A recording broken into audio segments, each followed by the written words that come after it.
Hola, ¿qué tal amigos? ¿Cómo están? Espero que se encuentren muy bien.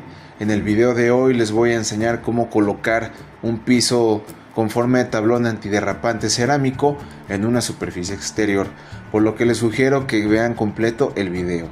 Ok, lo primero que se debe de hacer es retirar toda la superficie en mal estado, como se puede mostrar a continuación.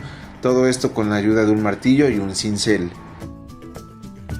Posteriormente, antes de colocar nuestro fino, se debe de utilizar un aditivo que permita la unión de concreto viejo con concreto nuevo, justamente para evitar desprendimientos con el paso del tiempo. Pero al momento de colocarlo, nuestra superficie debe de estar totalmente limpia. Una vez colocado el aditivo, se comienza la mezcla para realizar el fino, el cual está compuesto por cemento, arenilla, agua y arena. Por cada bulto de cemento se recomienda utilizar una lona de arenilla y 2 lonas de arena para que nuestra mezcla sea la ideal.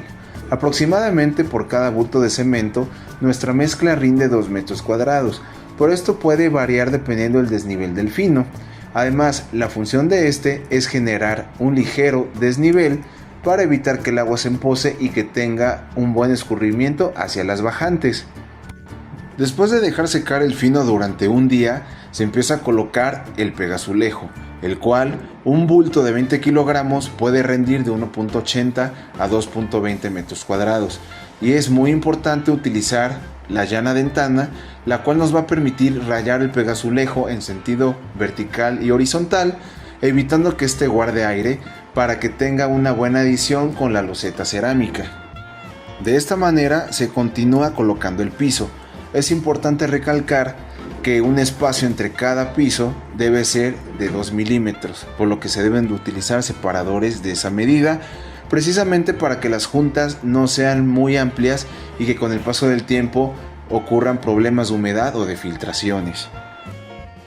Si no se cuenta con bajantes, es importante implementar unas nuevas para que el agua pueda drenarse. Una vez instalado el piso, se empieza a colocar una boquilla exterior en las juntas.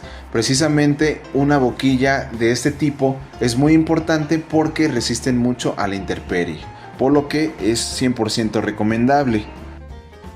Las juntas se deben de dejar secar durante un día y posteriormente se comienza a retirar el excedente. Y bueno amigos, como resultado tenemos el siguiente. Muchas gracias por ver este video, espero que les haya gustado. No olviden suscribirse y compartir. Espero que se encuentren muy bien y nos vemos en la próxima edición.